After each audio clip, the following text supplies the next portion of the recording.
Ayer hubo tres temas que están estrechamente relacionados. Gran parte del periodismo, ustedes saben, es conectar información que es pública, mostrar las relaciones, porque la información suelta, compartimentada y en sí misma no dice nada. Y los tres temas son, por un lado, Javier Milei, que estuvo en Estados Unidos, que fue a mendigar amor, a mendigar cariño, a mendigar algún tipo de beneficio con Donald Trump, el día después de que Donald Trump le dijo a todo el mundo: les voy a cobrar aranceles, y la Argentina no tuvo ningún privilegio, ningún beneficio por esta continua humillación ante Donald Trump, y entró en el pelotón de 123 países a los cuales les aplicaron el 10% de aranceles para vender cosas a Estados Unidos de piso. Después hay otros productos que tienen más. Ese es el primer tema, y Milei fue ayer a tratar de sacarse una foto con Trump y garronearle alguna reunión en el pasillo. Hasta donde sabemos no lo logró. Por ende seguimos con aranceles. El segundo tema importante vinculado a todo esto es lo que pasó acá en la Argentina, en el Senado, que es que a Milei se quedó sin una corte adicta. Milei había propuesto dos candidatos para llenar vacantes en la Corte Suprema: al abogado Manuel García Mansilla, abogado de empresas de hidrocarburos, y a Ariel Lijo, uno de los jueces que encabezó la persecución política desde Comodoro Pi. Y ayer el Senado le dijo que no a los dos. Podría haberlo hecho antes, ahora voy a comentar, pero Milei se quedó sin corte adicta y por ahora la corte queda con los tres integrantes que tiene, que tampoco son la gran cosa, pero bueno, queda con los que tiene. Y el tercer tema, que también está vinculado, es que pasa en la provincia de Buenos Aires, porque sigue la interna y sigue el esmerilamiento de el gobernador Axel Kicillof, que según el propio Milei es su antagonista y el que muestra que se puede gobernar un país de una forma distinta a la del entreguismo, a la de la humillación, a la del industricidio, a la de no pensar en el mercado interno, a la de no pensar en laburo y simplemente hacer negocios para la bicicleta financiera. Entonces los tres temas están vinculados. Voy a tratar de mostrarles esto a lo largo del editorial. Arranco por lo primero, que es qué está pasando con los aranceles. Ahora les voy a mostrar qué pasa en el mundo y cómo están cayendo todas las bolsas, etcétera. Pero primero por la mentira. Ayer, durante todo el día, desde las usinas de propaganda del gobierno, intentaron instalar que la Argentina, gracias a la gestión de Javier Milei, tuvo beneficios en esta política arancelaria de Donald Trump. Así lo dijo, por ejemplo, Federico Sturzenegger, el ministro de Regulación a favor de las grandes empresas, que estuvo en TN. ¿Preocupado con esto que pasó, con el efecto Trump, o no? A ver, son procesos, ¿no? En el caso puntual de lo que pasó ayer, creo, digamos, enfatizando lo que dijo Manuel, Argentina podrías decir que en términos relativos se beneficia, ¿no? Porque, ¿se beneficia? Claro, pero es obvio lo que te voy a decir, porque vos tenés países a los cuales el acceso al mercado norteamericano se le hace más complicado. Ahí tenés la Sí. China está ahí abajo, 67%, entonces se le hace más dificultoso acceder al mercado americano. Sí. Y Argentina ni por asomo tiene, digamos, un efecto similar, ¿no? Entonces, digamos, en realidad relativamente Argentina tiene un acceso más, si se quiere, preferencial al mercado americano después de esto. Pues no, pues no. ¿Quién era Manuel? Manuel era Adorni, el vocero presidencial, que también repitió el mismo eslogan. Mirá. Lo cierto es que nosotros, en vistas de la excelente relación que tenemos con los Estados Unidos, esta medida confirma que Trump precisamente no es proteccionista, sino que utiliza hace geopolítica, digamos, con los aranceles. Al revés, creemos que su criterio es pro comercio y de hecho sube aranceles en los países que considera que o que son proteccionistas o que tienen un nivel de arancelamiento desproporcionado. Así que no, muy por el contrario, no creemos esto que sea un ataque al libre comercio, sino todo lo contrario. Seguiremos trabajando juntos en lo que por supuesto fuimos beneficiados en virtud de cuando uno ve la tabla de aranceles o ve los aranceles que se impusieron a otros países, así que seguiremos trabajando juntos en lo que consideramos que es una relación maravillosa que tenemos con Estados Unidos. Es notable porque no solo siguen con esta propaganda de que el presidente Javier Milei consiguió un beneficio que no es tal, y ahora les voy a mostrar, sino que incluso contradicen el propio anuncio del gobierno de Estados Unidos. El vicepresidente de Estados Unidos, J.D. Vance, dijo hace unos días, y lo pueden repasar en los panoramas de Nico Lantos en el Destape, dijo hace unos días que se había terminado la globalización, que ellos iban a cambiar la forma de comercialización y que básicamente hacían todo lo contrario a lo que dice Adorni. Se iban a cerrar, iban a protegerse, quieren que todo se produzca en Estados Unidos, lo dijo Trump. No quiero que se produzca más en Vietnam, no quiero que se produzca más en China, no quiero que se produzca en ningún lado. Quiero que toda la industria sea adentro de Estados Unidos y voy a protegerme. Por eso se llama proteccionismo, Manuel. Bueno, es increíble, no sé si vieron la película, se las recomiendo, Don't Look Up, que básicamente los científicos descubren que se viene un asteroide que se va a estrellar contra la Tierra y hay todo un entramado de medios y de todo que le dicen a la gente no solo primero no está viniendo el asteroide, sino cuando el asteroide ya se ve, porque es grande y va a reventar la Tierra, le dicen Don't Look Up, no miren para arriba. Bueno, esto es lo mismo. O sea, que alguien te diga que la Argentina tiene un privilegio y que Estados Unidos no está aplicando políticas proteccionistas y cambiando el sistema de comercio mundial, te están diciendo no mire para arriba que el asteroide no viene. Les spoileo el final de la película, pues ya es conocido, el asteroide finalmente revienta la Tierra y destroza todo. O sea, no funciona. Pero bueno, yendo a los aranceles, vamos a repasar, los mostré hace un rato Candevoto, pero se los vuelvo a mostrar. Los aranceles en la región, para que vean que la Argentina no tuvo ningún privilegio. Acá estamos viendo, toda la región tiene 10%, excepto Venezuela 15%. Brasil, Bolivia, Paraguay, Chile, Perú, Ecuador, Colombia, Uruguay, todos tienen 10%. Argentina tiene 10%. ¿Por qué? Bueno, porque nosotros no estamos en la agenda de Estados Unidos. El comercio de Estados Unidos con nosotros para Estados Unidos es irrelevante. Y por ende, nada, entramos en el pelotón. Y de hecho se ve en el mapa mundial también. Les muestro el mapa mundial. Los que están en un rosita pálido son todos los que entraron en este 10%. Si están viendo la imagen, y si no se las cuento, todo el mundo está rosita pálido, excepto algunos lugares puntuales a los cuales Estados Unidos efectivamente les aplicó algunos aranceles más altos, que son la Unión Europea, un par de países de África, pero puntualmente el sudeste asiático, China, Vietnam, India, Malasia, etcétera, están ahí, y Japón, a los cuales les aplicó aranceles más altos.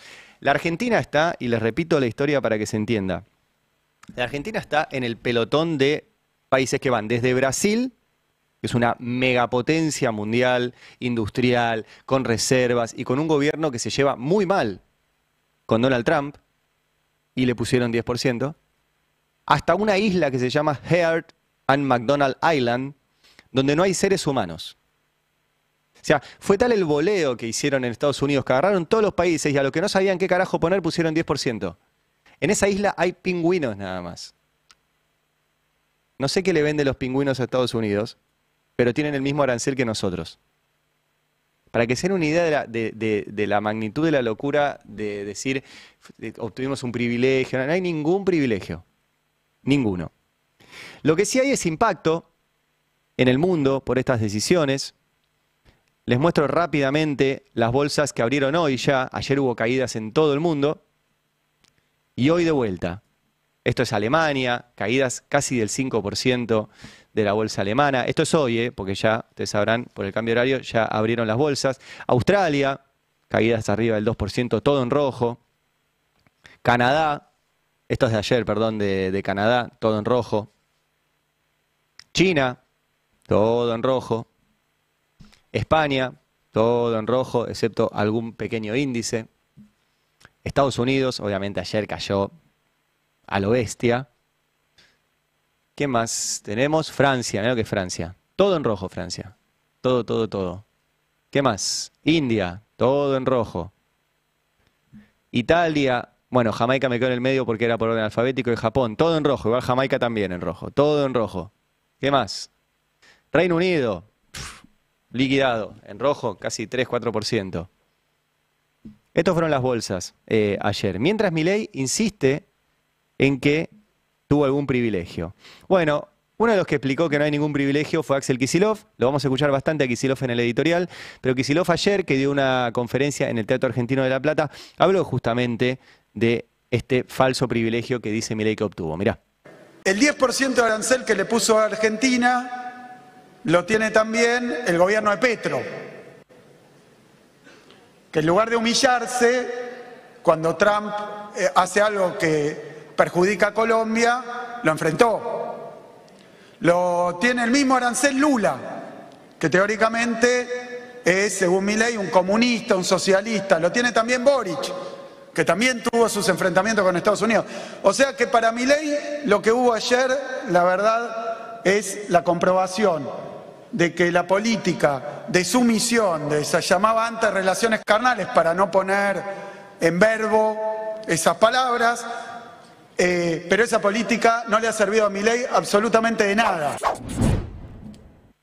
De nada, efectivamente. O sea, ni los pingüinos de Heard and McDonald ni Lula se fueron a humillar frente a Donald Trump y tienen el mismo arancel, 10%, con una diferencia. Seguramente, no creo que los pingüinos, pero sí Lula va a proteger a su país y va a subir aranceles a los productos de Estados Unidos, como ya está haciendo China. Acá me marcaba recién Mariano Beldic que China ya anunció que va a subir los aranceles al mismo nivel que se los subió Estados Unidos, 34%. 34%. O sea, esto no terminó ayer. Esto va a desatar una serie de reacciones en cadena, en la cual la Argentina va a quedar obviamente impactada. Y el gobierno sigue en su lógica de ir, someterse. Ahora les voy a mostrar lo que dijo Milei ayer en Estados Unidos y pedirle a Estados Unidos, por favor, bájame los aranceles y yo abro absolutamente toda mi economía. Eso significa quedarnos sin industria. Significa quedarnos sin laburo. Hay muchas interpretaciones de qué quiso hacer Donald Trump con esto. Una es la que publicó hoy Laura Carpineta, que les recomiendo que la lean, nuestra compañera que es una de las mejores periodistas que tenemos en el país en temas internacionales, y titula Aumento de la inflación y caída del consumo, Trump apuesta todo a un blef. ¿Sí? Dentro de la Casa Blanca filtraron que el objetivo no es entrar en una guerra comercial con todo el mundo, sino forzar a los estados, a los otros países, a sentarse a negociar mejores condiciones para Estados Unidos. Pero si los otros gobiernos no ceden, el golpe a la sociedad estadounidense, que viene en gran parte de votar al republicano por razones económicas, será durísimo. Les recomiendo que lean la nota porque explica que esto puede ser parte de la forma que tiene Donald Trump de manejarse en la vida, pegar y después negociar. Ahora, una cosa es hacer negocios inmobiliarios pegando y negociando, como por ejemplo allá hace un par de décadas se lo hizo a la familia Macri y le cagó un hermoso negocio en Nueva York. Pero cuando sos presidente de una potencia como Estados Unidos, por ahí es distinto, y cuando esa potencia está en declive y hay otras como China que están en ascenso, la cosa cambia. Pero bueno, les recomiendo esto porque es también una forma de mirar todo esto. Milei tiene otra mirada. Milei lo primero que hizo fue tomarse un avión a Estados Unidos a recibir un premio de esos inventados que se auto-otorga esta secta de la ultraderecha internacional y tuitear un montón. Y compartió Milei un tuit de Eric Trump.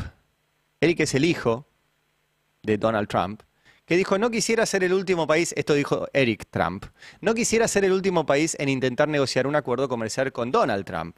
El primero en negociar ganará, el último sin duda perderá. He visto esta película toda mi vida, publicó Eric. Y Milei citó el tuit y dice: ¿los grandes analistas entenderán los alcances de este posteo? ¿Sabrán quién es uno de los primeros que se han reunido con el secretario de Comercio de Estados Unidos luego de su entrevista con Bloomberg? ¡Ánimo!, tuiteó Javier Milei. Bueno, esto es lo que contaba hace un rato Mariano Beldic de las reuniones de Gerardo Huertain con los funcionarios de Estados Unidos. Y Javier Milei hizo lo propio y se fue rápidamente a Estados Unidos a ver si lograba una foto con Donald Trump. Foto por ahora no hay. Ayer estuvo Milei en este acto y ahora les voy a mostrar algunos discursos, pero foto no hubo cruce, sino asumimos que lo hubieran mostrado ya. Y Milei, en línea con esto que dice Eric Trump, se fue a recibir este premio y dio un breve discurso, pero que vale la pena repasarlo porque arrancó así, mirá. En este marco y producto de las reuniones que mantuvieron el canciller Weinstein con el Departamento de Estado y la Secretaría de Comercio norteamericana, la Argentina va a avanzar para readecuar la normativa de manera que cumplamos los requerimientos de las propuestas de aranceles recíprocas elaborados por el presidente Donald Trump. Argentina va a avanzar para readecuar la normativa. No es algo menor que diga esto, porque la normativa, por ejemplo, de la Argentina es que estamos dentro del Mercosur. Nosotros no podemos hacer un tratado bilateral con Estados Unidos que rompa el Mercosur, a no ser que quieran romper el Mercosur no cumpliendo con tratados internacionales que la Argentina ha firmado. Ojo con esa situación. Pero Milei ayer estaba adelantando eso. En el medio, permítame esto, que no está vinculado a los aranceles, pero sí a esta propaganda que da el gobierno de sí mismo. En el medio, ¿vieron que el gobierno dice que sacó 10 millones de personas de la pobreza? Bueno, escuchen lo que les dice Milei ayer en Mar-a-Lago a los que lo estaban escuchando. Como resultado de todas las medidas implementadas, el crecimiento punta a punta de diciembre de 2023 a 2024 fue del 6%, razón por la cual sacamos de la pobreza al 20% de la población argentina.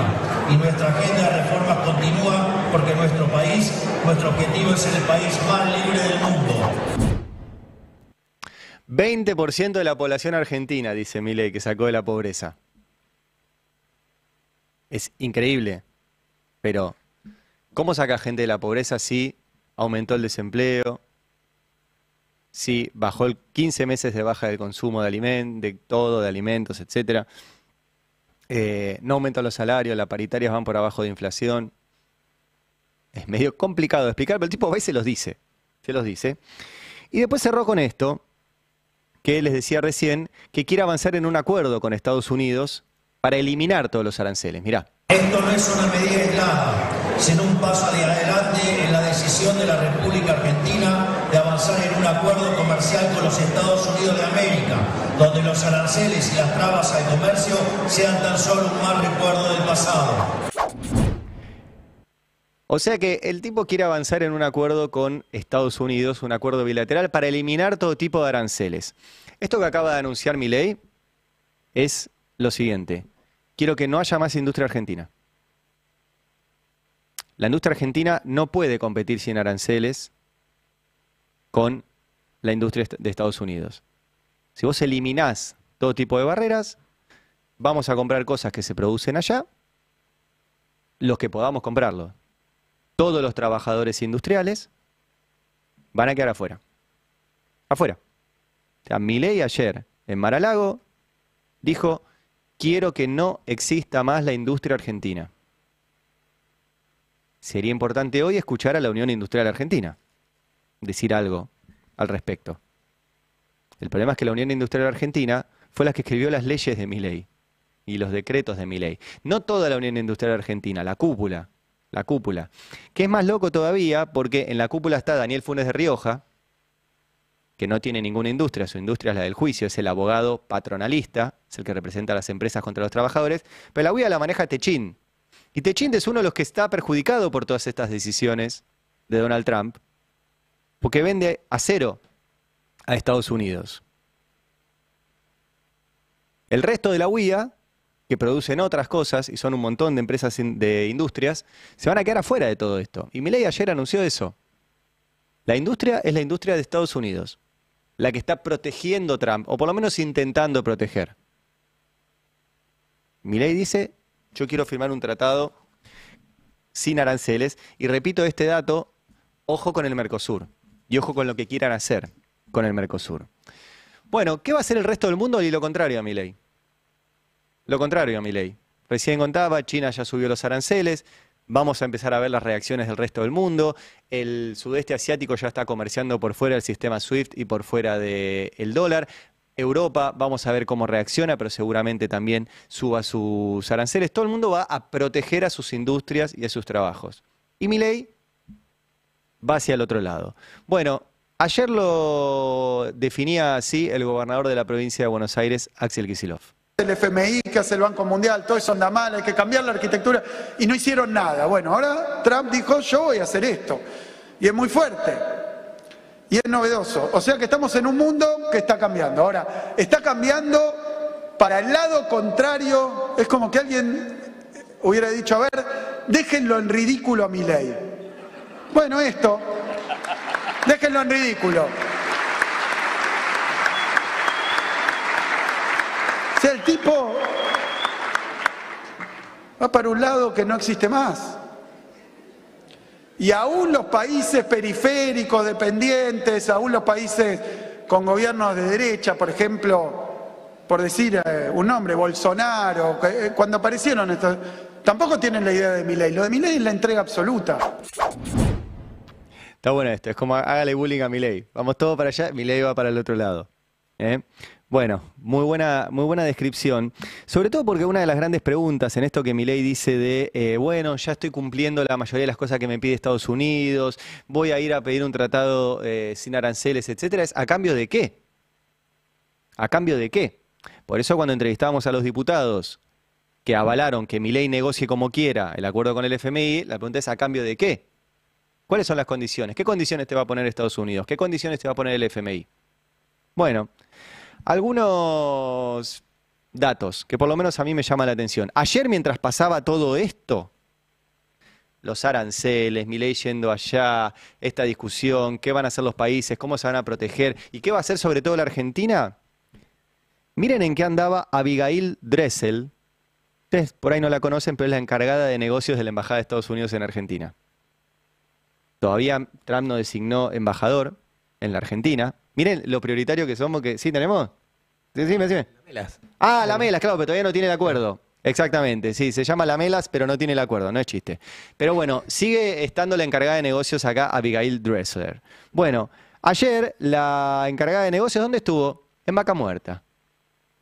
Gracias, gobernador Rolando Figueroa, por una interesante y productiva conversación. Neuquén está liderando el desarrollo energético de Argentina en Vaca Muerta, impulsando el crecimiento económico y creando oportunidades para las empresas locales y estadounidenses. Esperamos seguir colaborando en áreas de interés mutuo. Mira vos, justo. Qué casualidad. Qué casualidad. Y les quiero recordar algo que yo ya lo mostré muchas veces en estas editoriales. Donald Trump, hace un par de semanas, eliminó la prohibición de empresas estadounidenses de pagar coimas en el extranjero para quedarse con negocios. Antes tenían prohibido y había una ley que ponía sanciones muy duras si encontraban una empresa yanqui pagando coimas. Trump dijo, paguen coimas, chicos, pues si total pagan todos, paguen ustedes también. Y justo la encargada de negocios de Estados Unidos, mientras Milei está yendo allá a ver si mendiga algo, justo la señora de la embajada estaba en Vaca Muerta. Mirá. Y el otro dato importante, lo contábamos más temprano, es que buena parte de la estrategia de Estados Unidos para la región es frenar la influencia china. ¿Qué tiene China en la Argentina, entre otras cosas? Un swap. Un swap de 18.000 millones de dólares. Hoy las reservas brutas del Banco Central son 25.000. De esos 25.000, 18.000 son de China. Es un swap con China. Bueno, ya ayer dijeron desde el gobierno de Estados Unidos, y lo publicó así el diario Clarín, un funcionario de Trump aseguró que ayudarán a la Argentina con el FMI para que Milei se distancie de China. Así lo planteó Mauricio Claver Carone, el enviado especial del republicano para América Latina. Y textual, queremos que termine la famosa línea de crédito que tiene Argentina con China, dijo en referencia al swap. Y agregó además que quieren llegar a un acuerdo comercial con el país. 18.000 millones de dólares es el swap en este momento. Casi todas las reservas, ¿sí? Si tenemos 25.000 y 18.000, esto está pidiendo Estados Unidos.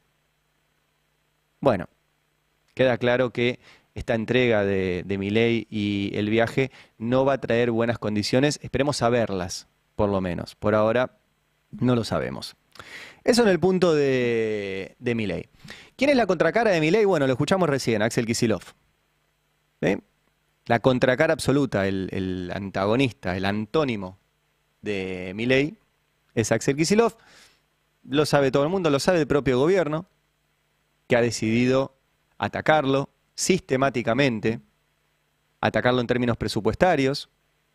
Recuerden que el gobierno le ha quitado a la provincia de Buenos Aires dinero que le corresponde por ley, y la provincia de Buenos Aires fue a reclamar ese dinero que le corresponde por ley a la Corte. Por eso todos los temas están relacionados. Y esta Corte, que fue muy rápida para tomarle juramento a García Mansilla, ahora voy a ir a ese tema, todavía no contestó. Ninguno de los por lo menos 5 reclamos que le hizo la provincia de Buenos Aires por guita que Milei le está robando a los bonaerenses. Un robo. Bueno, en medio de todo eso, Kicillof tiene un tema que es que no tiene oficialismo en la provincia de Buenos Aires. El que debería ser el oficialismo, que es teóricamente los que fueron en la lista con él y entraron como legisladores bonaerenses, y obviamente su fuerza política, el peronismo bonaerense, no lo defiende, sino que se quiere imponer por sobre la voluntad del gobernador. Ayer hubo un capítulo más de todo esto que está vinculado al desdoblamiento de las elecciones para este año en la provincia de Buenos Aires. La enorme mayoría de los gobernadores de todo el país desdobló las elecciones. Las desdobló. De todos los colores, ¿eh? Las desdobló la ciudad de Buenos Aires, la desdobló Santa Fe y la quiere desdoblar Kicillof para no ir pegado a una elección nacional donde se van a discutir otras cosas. Es una estrategia electoral absolutamente válida y que a esta altura, Kicillof entiende que tiene derecho a plantear una estrategia electoral. Viene ganando elección tras elección. Algunos dirán, no la gana solo, que es el famoso. Sí, es cierto, no la gana solo, es parte de un dispositivo. Ahora, la cara es él, el que va en la boleta es él. Los votos, esto es una mirada mía, los votos son del que va en la boleta. Si querés que los votos sean tuyos, tenés que ir en la boleta. Si no, son del que va en la boleta y forma parte de una fuerza política. Y esa fuerza política hoy no lo está apoyando. Y es una situación muy extraña. ¿Por qué no lo apoya? No solo no lo apoya, sino que lo está esmerilando hace rato. Y la discusión pasa por este desdoblamiento. Desde el cristinismo / camporismo insisten en hacer las elecciones el mismo día que las elecciones nacionales, y Kicillof ya dijo públicamente 20 veces que no, que él quiere desdoblar las elecciones. La semana pasada, desde el cristinismo / camporismo, presentaron un proyecto en la legislatura bonaerense diciendo que la legislatura defina absolutamente lo contrario a lo que quiere Kicillof, que es que las elecciones vayan juntas, un proyecto que presentó Teresa García, que en su momento fue ministra de gobierno de Kicillof, pero es una persona muy cercana a Cristina, y lo firmaron otros 16 legisladores que deberían ser oficialistas, pero que van en contra de lo que quiere el gobernador. Bueno, ayer, sí, hubo una alianza extraña entre la Cámpora, el PRO y la UCR en la provincia de Buenos Aires para tratar el martes que viene este proyecto y que el Senado también lo trate el 15. Y ayer, en medio de todo esto, Kicillof daba una conferencia en el Teatro Argentino de La Plata y obviamente habló del tema y dijo esto. Yo creo que estamos en condiciones de dar las dos discusiones, no le vamos a sacar el cuerpo a ninguna, que nadie vea fantasmas, no le vamos a sacar el cuerpo a ninguna. Y todos los que han desdoblado, que no son, son de todos los espacios.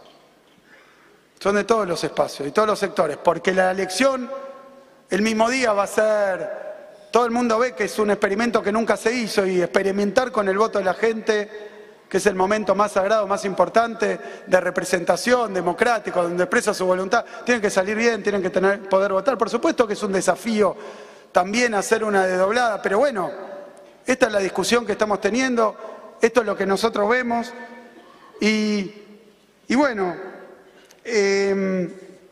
yo creo que, no, pero dije no vengo a hacer anuncios por esto, porque tenemos argumentos que tienen que ver con un montón de cuestiones, me parece que está muy bien que se discutan argumentos, yo mi posición la he dado y la sostengo. Esta es la posición de Axel Kicillof, que tiene, ya lo dijo públicamente, lo dijeron sus ministros, quiere desdoblar. Bueno, no está pasando. Y de hecho, como les decía, hubo una presentación de un proyecto de ley para hacer absolutamente lo contrario a lo que quiere el gobernador. Bueno, ayer habló Juan Grabois, que cree que las elecciones tienen que ser juntas, o sea, coincide con la estrategia electoral del cristinismo / camporismo, pero dice que está mal lo que le están haciendo al gobernador presentando este proyecto. Mirá.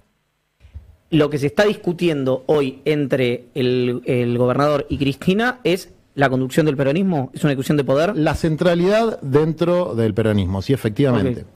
Okay. Y, no, fíjate lo que pasó hoy. Interesante. A ver, nosotros no le vamos a picar el boleto al gobernador. Votar una ley donde se le impone la fecha de elecciones al gobernador es picarle el boleto.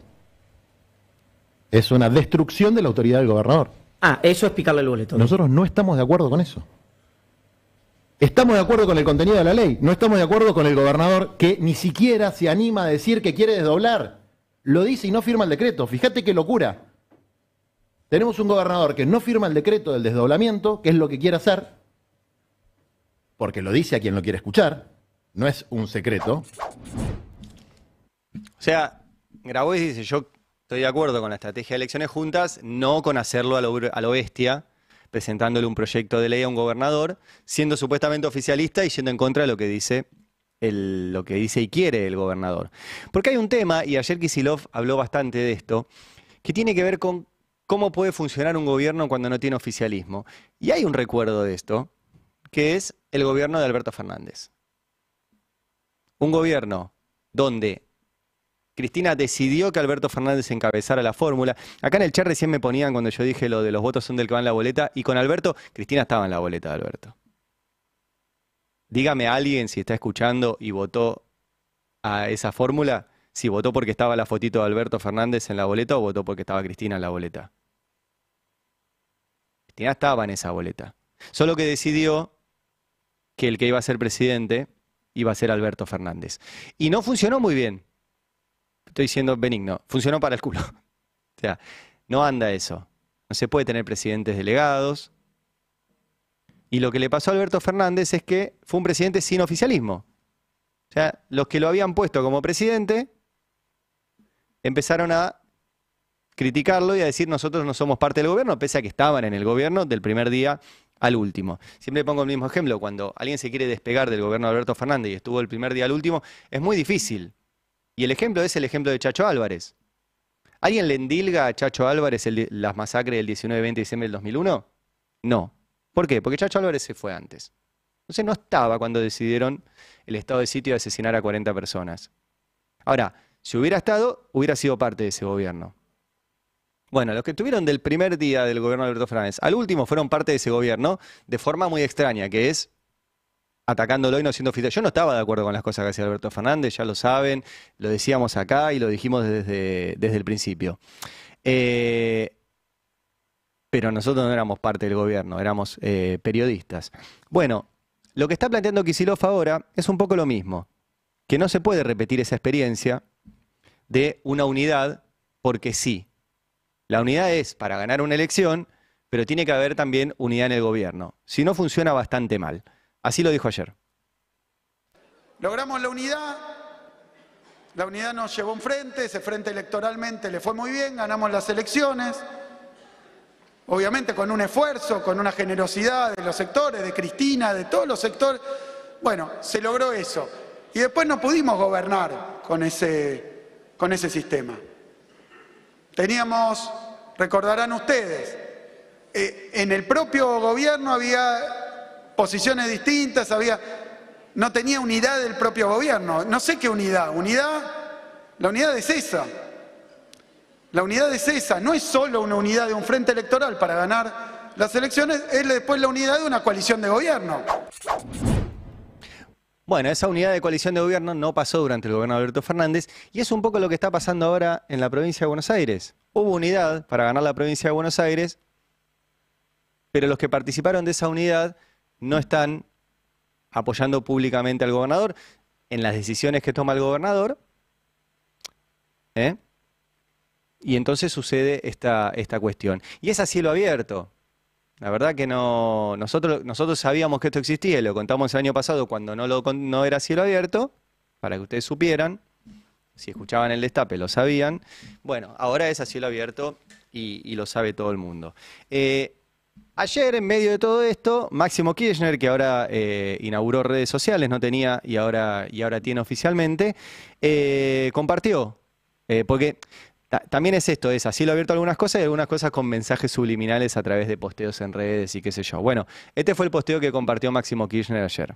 Una convocatoria amplia de nuestro partido, a todos los sectores, nacionales y populares, a tener en claro que acá lo que necesitamos es un proyecto nacional. No hay proyectos municipales que puedan viabilizarse, ni hay proyectos provinciales que por sí solos, sin la contención de un proyecto nacional, tengan viabilidad. Ya lo sabemos por cosas que han pasado en el pasado. Por eso es fundamental tener un gran sentido de convencimiento, con el proyecto y no caer bajo ningún aspecto en ninguna mediocridad. ¿Por qué ponía esto? Porque el texto que puso es: militante, convencido, audaz, áspero, amoroso, llegó a la política para recuperar la autoestima de su pueblo, no la propia. No la propia. Y están haciendo de la discusión de si se desdobla o no se desdobla en la provincia de Buenos Aires una suerte de épica. De hecho, ayer todo este sector compartió una carta abierta a la militancia, que acá está, una sola nación, una sola provincia, una sola elección, y la compartieron en todas sus redes. La compartió Teresa García, la compartió Mayra Mendoza, la compartió Rodolfo Tade, todo el sector que apoya esta posición. Entonces, públicamente están apretándolo al gobernador. Es un apriete público. Muy difícil de explicar.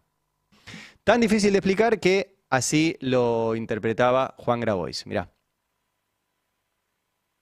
Que no se le ocurra a ningún otro compañero de la cámpora, bajo la supuesta representación de Cristina, de apretar a nadie de nuestra fuerza, porque le va a ir muy mal.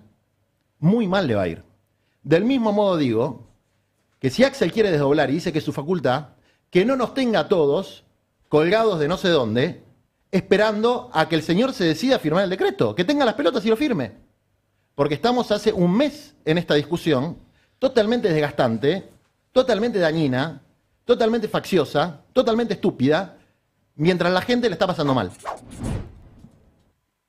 Y cierro con otro fragmento de Axel Kicillof ayer, que bueno, que está en esta situación. Y vuelve sobre lo mismo de antes. Cuando vos haces un proyecto de unidad, después tenés que apoyar lo que haga el gobierno del cual formás parte en unidad.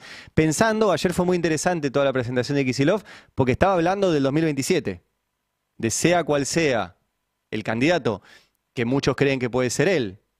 E incluso muchos dentro del kirchnerismo de la cámpora creían que podía ser él, pero como no aceptó cumplir órdenes y dijo, no, pará, yo quiero sentarme en la mesa a discutir, ahora dijeron, no, entonces como no cumple órdenes ya no creemos que pueda ser el candidato en 2027. Y ayer Kicillof decía, bueno, sea quien sea, no decía voy a ser yo, pero sea quien sea, no solo tiene que haber una unidad para terminar con el gobierno de Milei, sino que después tiene que haber una unidad en gobierno.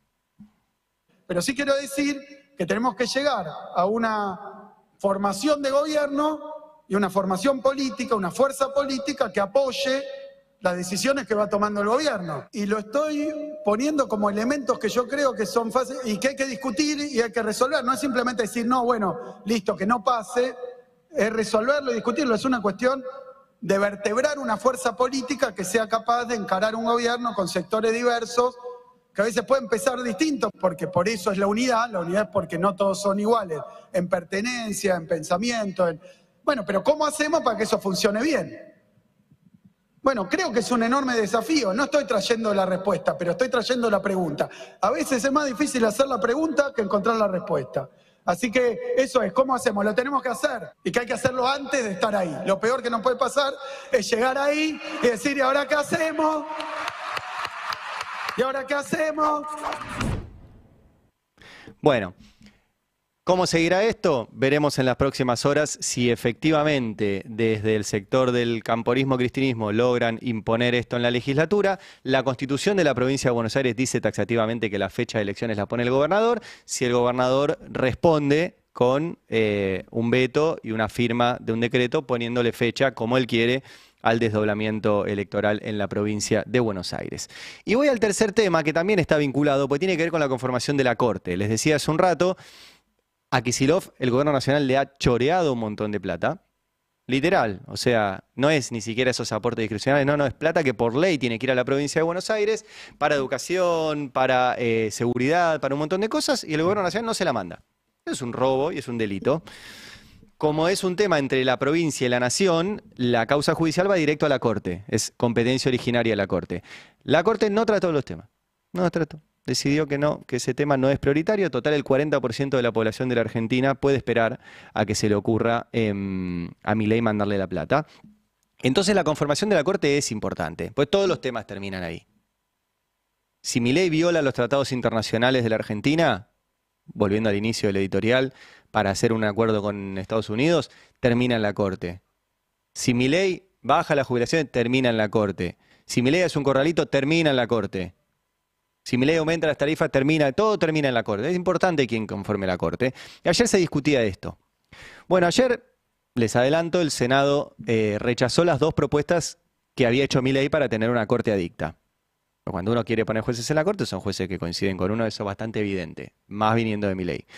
Era el juez Ariel Lijo y el juez Manuel García Mansilla. Nosotros les contamos muchas veces, se los repito, de por qué el juez Ariel Lijo iba a integrar la Corte.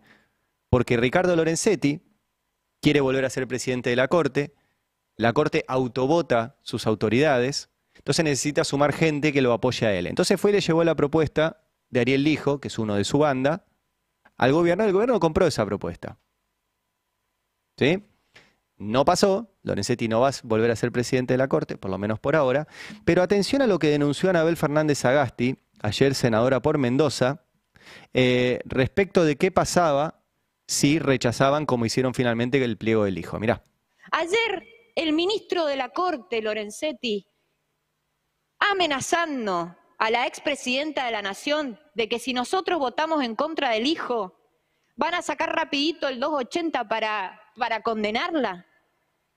Ayer, amenazando a todos los senadores de Unión por la Patria de que si votábamos en contra del Lijo, esto iba a pasar. Iban a meter presa a la presidenta del PJ. ¿Saben qué? Ríase, y se lo digo a usted y se lo dije a él. No tenemos miedo porque somos peronistas. Fuerte esto. ¿Sí? Una amenaza de Lorenzetti ayer que si votaban en contra del Lijo iba a meter presa a la presidenta del PJ. ¿Por qué es esto? Bueno, porque la Corte tiene en sus manos ahora si Cristina va presa o no va presa. Entonces mandó este mensaje. Yo quiero aclarar, porque ayer también Milei salió a decir, vieron que hablaban de que había un pacto mío con Cristina para votar al Lijo. Ese pacto existía. Ese pacto existía. ¿No lo quieren poner como pacto? Esa estrategia coincidente existía.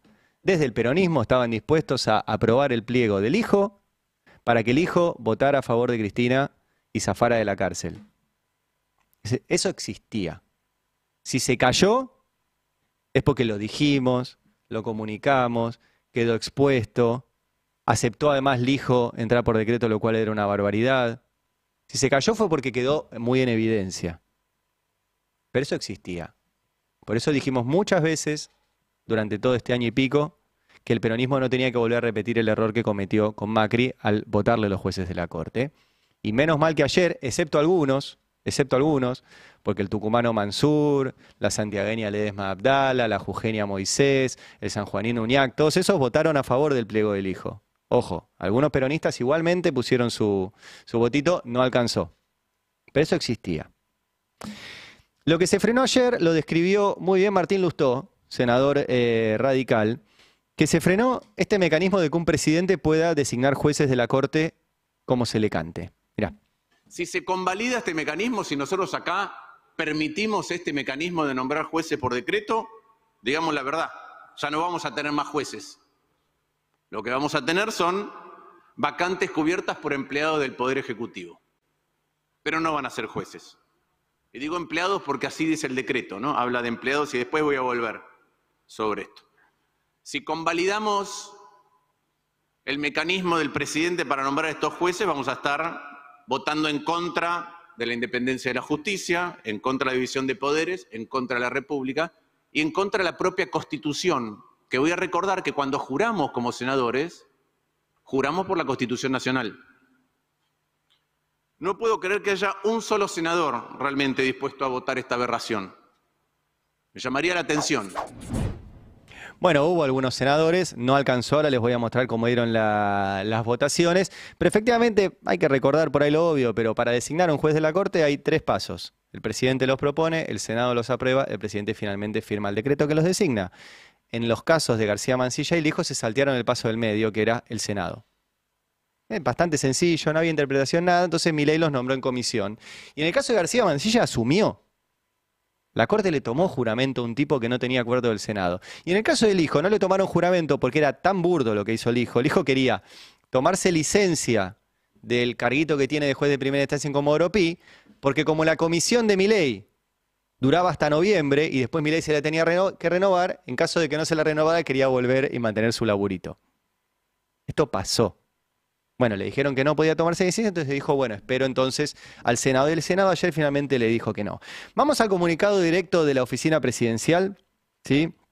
Que sacó ayer un comunicado muy enojada, diciendo la oficina del presidente repudia la decisión del Senado. Miren esto.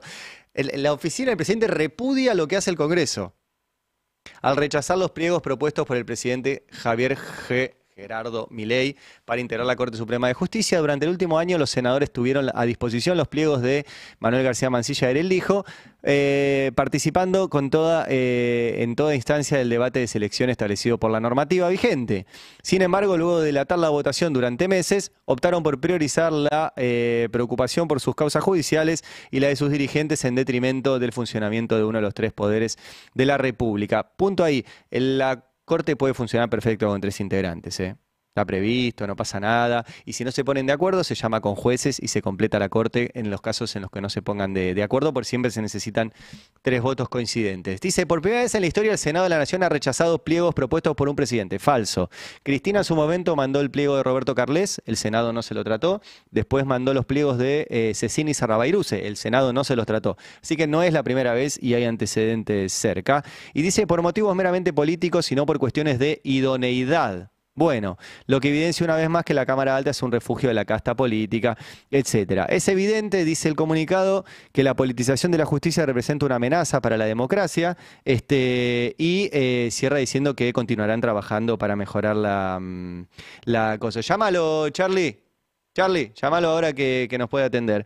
Y bueno, ahí estaba la del comunicado. Les muestro simplemente cómo salieron las votaciones. Sí, este es el tablero de votación de Ariel Lijo, que no obtuvo. Mostrarme el resultado final, así vemos los números, 43 votos en contra, 27 a favor, casi 2/3 en contra, necesitaba 2/3 a favor, y mostrarme el tablero de votación de García Mansilla, sobre el cual quiero mencionar que mientras se discutía esto en el Congreso, o sea, mientras el Congreso discutía si aceptaba o no aceptaba su nominación, el tipo estaba firmando fallos.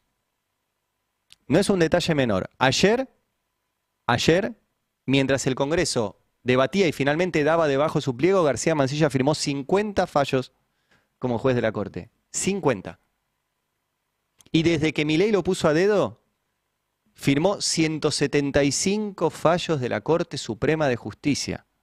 O sea, un tipo que hoy ya no tiene acuerdo del Senado, nunca lo tuvo, Milei lo puso a dedo, firmó 175 fallos de la Corte. Es algo realmente notable y la gran pregunta es qué va a pasar con él. Desde el gobierno insisten en que García Mansilla se puede quedar hasta fin de año. García Mansilla hizo trascender que va a consultar a sus colegas y ayer hubo un fallo judicial del juez Alejo Ramos Padilla, del Juzgado Federal 1 de La Plata, que tenía que decidir, porque le habían planteado esta situación, sobre la designación de los jueces en comisión, del hijo y de García Mansilla. Lo tenemos en línea, a Alejo Ramos Padilla, juez federal de La Plata. Alejo, buen día, Cari Lijala te saluda. ¿Cómo estás? Buen día, Ari, un gusto. Igualmente. ¿Podés contar en resumen qué es lo que resolviste ayer en los casos del hijo y de García Mansilla? Sí, a ver, el caso que nos tocó intervenir a nosotros, que es una demanda que promueve Poder Ciudadano, el CELS, AJUS y otras CEPIS y otras organizaciones no gubernamentales de reconocida trayectoria, también se han presentado amicus curiae, tiene que ver no con el procedimiento que se discutió ayer en el Senado de la Nación, que es el previsto en el 99 inciso cuarto, que es el modo habitual en que se designan los jueces. Es un acto complejo federal donde interviene siempre el Senado de la Nación. Para los jueces de la Corte, desde 1994 se establece una mayoría de 2/3 para poder formar parte de del máximo tribunal de la Nación, y para los jueces de primera instancia un concurso y una mayoría simple. Eso fue una reforma del 94, pero el día 25 de febrero el Poder Ejecutivo, cuando la única semana que estuvo en receso el Congreso, dictó un decreto, el 137, por lo cual designó en comisión a los doctores Lijo y García Mansilla. Y lo que nosotros estamos analizando, el planteo que hacen las partes, fue la constitucionalidad de ese decreto y los alcances, y eventualmente, en este caso concreto, también se tendrá que analizar o no también la validez o no de las designaciones, de las decisiones que pudo haber tomado, en este caso, el doctor García Mansilla. Tuvo un antecedente similar en el año 2015, que tenía que ver con las designaciones de Rosenkrantz y Rosati, donde en ese caso dicté una medida cautelar previa a la asunción, y más allá de las lógicas críticas que uno pudo haber recibido en ese momento, el presidente, entonces Mauricio Macri, decidió retirar el procedimiento de designación en comisión e ir al Congreso, y se generó el diálogo institucional y democrático que es necesario para la designación de los jueces. En este caso no había posibilidad alguna de dictar una medida parecida, porque cuando el expediente ya estaba en condiciones de atender esa situación, García Mansilla ya había jurado. Entonces no había posibilidad de dictar una medida cautelar prohibiendo el juramento. Es como que le pidan a un juez que dicte una medida cautelar para que no zarpe un avión o un barco, y el avión está en el aire o el barco ya salió. Hay que ver cómo se van sucediendo los hechos. Entonces la decisión fue ser cautelosos, darle intervención a todos los interesados, al Poder Ejecutivo para que contestara, pero también al Lijo y a García Mansilla. Ambos se presentaron y fundamentalmente el doctor García Mansilla expresó de que él, aunque no recibiera el acuerdo del Senado de la Nación, se iba a mantener en su cargo. Eso expresó judicialmente. Y que él no solamente podía ser removido por un juicio político, es decir, por una acusación con 2/3 de la Cámara de Diputados y un desplazamiento por 2/3 de la Cámara de Diputados. También hizo otros planteos y cuestionó a las querellas, pero se analizaron todos esos planteos y ya estábamos en condiciones de resolver la semana pasada, pero tal vez un poco antes, y la doctora Villarruel, la presidenta del Senado, convocó a sesión extraordinaria para el día 3 de abril para tratar este asunto. Entonces también tratando de preservar y no interferir en el debate parlamentario, pues nos parecía muy importante que las instituciones pudieran expresarse libremente y no condicionadas a partir de un fallo, se decidió esperar a que el Congreso de la Nación analizara lo que es el nombramiento habitual, con acuerdo del Senado, sobre la idoneidad y posibilidad de que ellos dos puedan ser jueces de la Corte por el sistema tradicional. Y por el otro lado, una vez que se expidió, analizamos los argumentos de García Mansilla y del Poder Ejecutivo Nacional. García Mansilla decía que había una práctica constitucional reiterada a lo largo de la historia, de que se habían nombrado jueces en comisión. El presidente más cercano que nosotros encontrábamos eran todos previos a la reforma de la Constitución, que establece los 2/3 del Senado para poder acceder a este cargo, de la Corte Suprema, es decir, un consenso de todos los representantes de la provincia. Vimos que no se compadecía en principio, ¿no?, porque es una medida cautelar a estas manifestaciones con la jurisprudencia de la Corte Interamericana, y el precedente que citaba, más cercano, era uno que se había dispuesto sobre el doctor Vidó en 1962, que era el presidente Guido, que Guido ocupó el cargo que había ganado en las urnas Arturo Frondizi, y una de las disposiciones que tomó fue disponer el receso del Congreso. Entonces nunca tuvo acuerdo. Cuando Ilia asume, el Congreso le rechaza. ¿Y qué pasó en ese caso? ¿Se dejó el cargo? Vidó, bueno, la historia es paradójica, es un antecedente interesante. Él dejó el cargo, pero volvió a asumir en la dictadura de Onganía.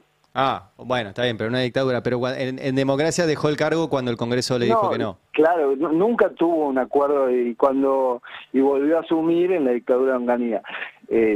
Obviamente, sí, en muchas oportunidades el Poder Judicial ha tomado prácticas que iban en sintonía con la supresión del Congreso de la Nación, se aceptaban los decretos de facto. Bueno, es una historia donde a veces el Poder Judicial ha tenido actitudes muy loables, en los años 80 con los juicios a los comandantes, y en otros casos ha sido cómplice, ¿sí?, de la supresión y la proscripción de los partidos políticos. Alejo, y te hago una pregunta, porque yo leí la resolución, una larga resolución, 70 y pico de páginas sacaron ayer.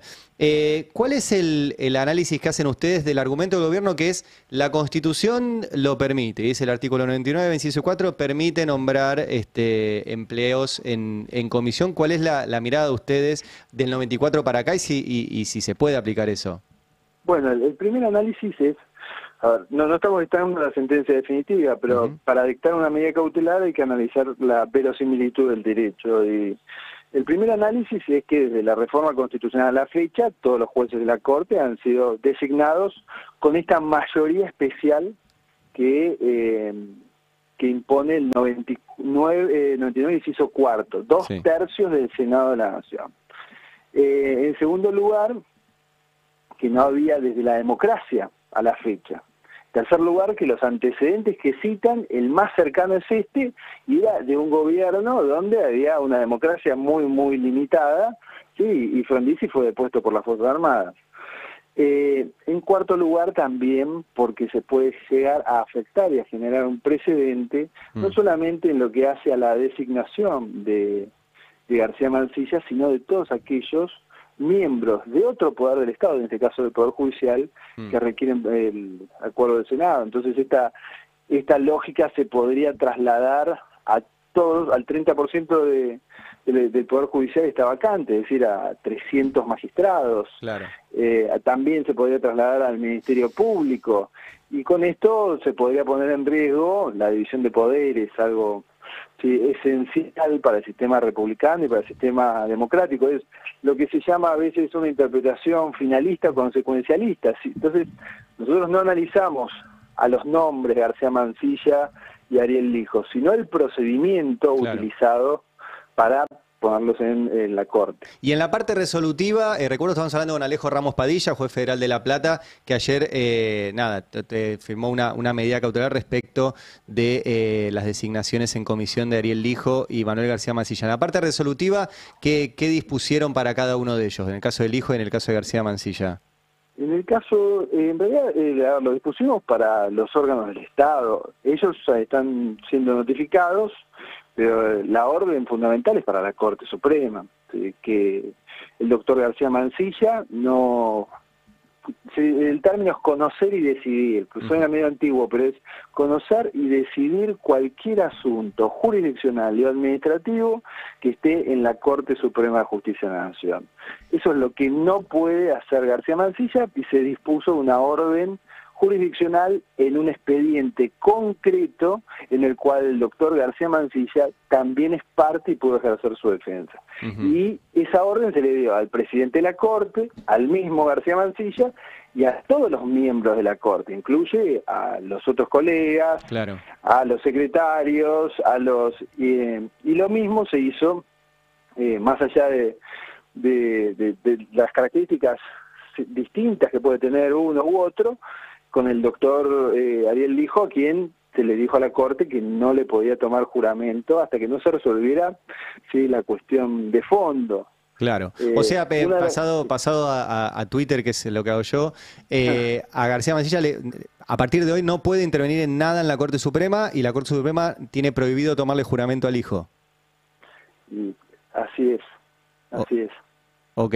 ¿Y esto, ellos recién decías, tienen derecho, ellos lo pueden apelar?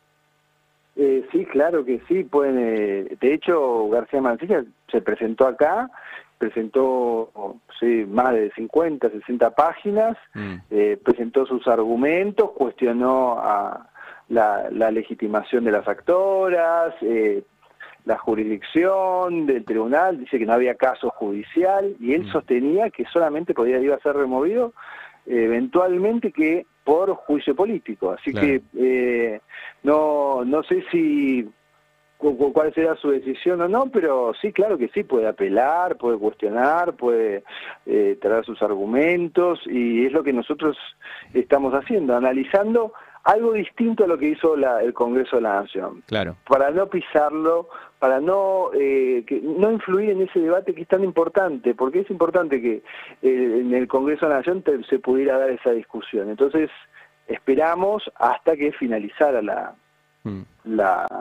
el debate de ayer. Y recién mencionabas al inicio, pues yo ayer me fijé, y García Mansilla resolvió puso su firma en 175 fallos de la Corte en este breve periodo que asumió y que la Corte le tomó juramento. Ayer solo 50 fallos firmó mientras el Senado debatía.